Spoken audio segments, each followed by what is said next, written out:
네, 공교육 전문가들과 함께하는 입시의 정석으로 이어가겠습니다. 변수가 많았던 2025학년도 입시도 대부분 끝나고 내일까지 1차 등록이 이루어집니다. 그런데 이 수험생들이 주목하는 기회가 한 번 더 있습니다. 오는 19일까지 대규모로 추가 합격자를 발표하기 때문인데 이 기간엔 합격 여부가 실시간으로 바뀌기 때문에 주의해야 할 점들이 있습니다. 먼저 영상부터 보고 오겠습니다.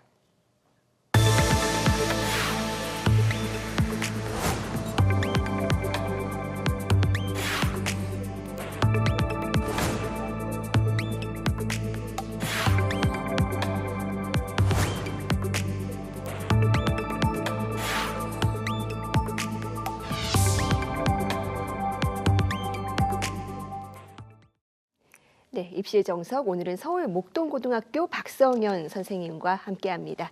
선생님 어서 오세요. 네, 안녕하세요. 네, 2025학년도 대입 거의 마무리되기는 했지만 아직 남아있는 일정들이 있죠. 네, 2025 정시 모집 최초 합격자 발표는 지난주 7일까지 대학별로 마무리가 되었습니다.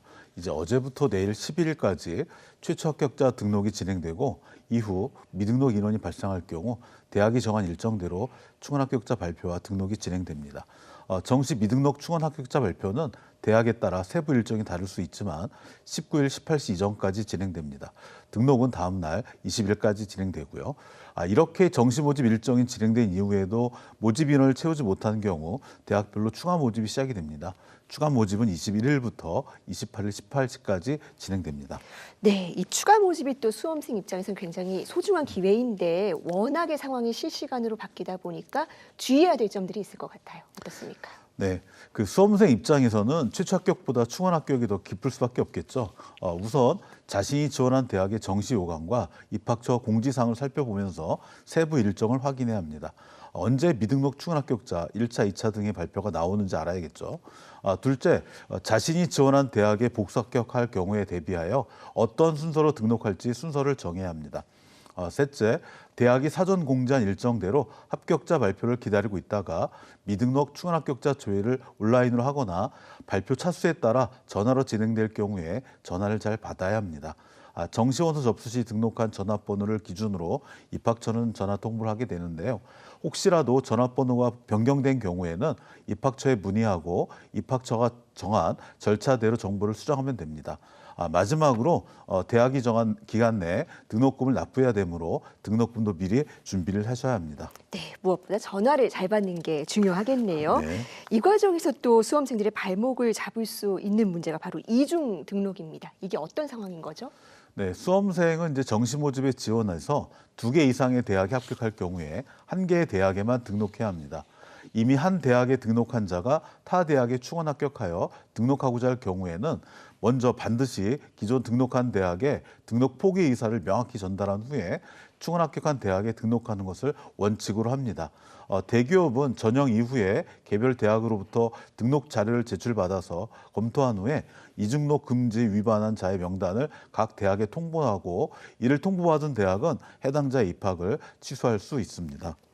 네, 사실 누구나 실수를 할 수 있는 부분인데 이런 이중 등록 피하려면 수험생들 어떤 준비를 미리 해야 될까요? 네, 그 대학으로부터 합격 통보를 받을 경우 등록 의사가 있는 대학의 순서를 먼저 정해야 합니다.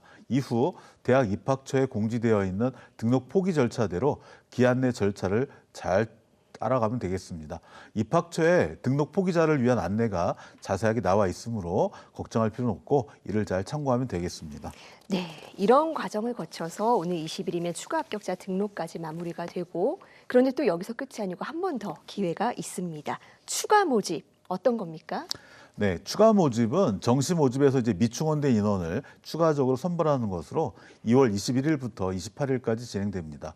모집 학과, 모집 인원 등은 대학마다 다를 수밖에 없으며 정시 모집과 달리 지원 횟수에 제한이 없습니다. 자세한 사항은 대기업을 통해 공지되므로 대기업 공지 사항을 확인하면 되겠습니다. 네, 그렇다면 이 추가 모집에 대비하려면 수험생들은 어떤 준비가 필요하겠습니까? 네, 추가 모집은 모집 인원이 적고 모집 대학의 수도 줄어들기 때문에 합격선을 정확하게 예측하기는 어렵습니다. 대략의 정시 라인을 토대로 지원 가능 대학을 넓게 정하는 것이 일반적인 방법이지만 지원 횟수 제한이 없으므로 소신껏 복수 지원하는 전략을 세워야 합니다. 다만 수능 선택 과목 지정 여부, 가산점 부여 등을 살피면서 지원 적합성을 일부 따져야 합니다. 네, 이번에는 특히 의과대학 추가 모집에 대한 관심이 큽니다. 올해 전망 어떻게 보고 계시는지요? 네, 의과대학의 추가 모집 규모를 정확하게 예측하는 것은 네. 불가능합니다만 정시 모집 규모 확대에 따른 연세 이동이 전년보다는 활발할 가능성이 있기 때문에 추가 모집 인원이 증가할 가능성은 있다고 말씀드릴 수 있겠습니다. 네, 그런데 이 정시 모집이 다 끝나도 이 추가 모집에 도전하지 않고 한 번 더 도전을 결심하는 수험생들도 있을 것 같습니다. 자, 재수에 임하기 전엔 어떤 마음가짐 필요합니까? 네, 그 재수를 결심하기까지 많은 고민을 했을 것입니다. 네. 수험생으로서의 1년을 돌아보면서 자신의 강약점을 확인하고 부족한 점을 채우기 위한 세부 계획을 수준에 맞게 수립해야 합니다. 또한 재수를 하게 될 경우 어느 공간에서 어떤 스케줄로 공부를 할 것인지 좀 더 구체적인 사항들을 점검하면서 자신에게 맞는 최적의 계획을 수립해야 합니다. 힘든 시기가 될 것이 분명하기 때문에 우리 수험생 여러분들 자신감을 잃지 않되 절실한 마음으로 열심히 공부하다 보면 잘 될 거란 믿음으로 한번 도전해 보시기 바라겠습니다. 네, 이제 수험 생활도 정말 마무리 단계입니다.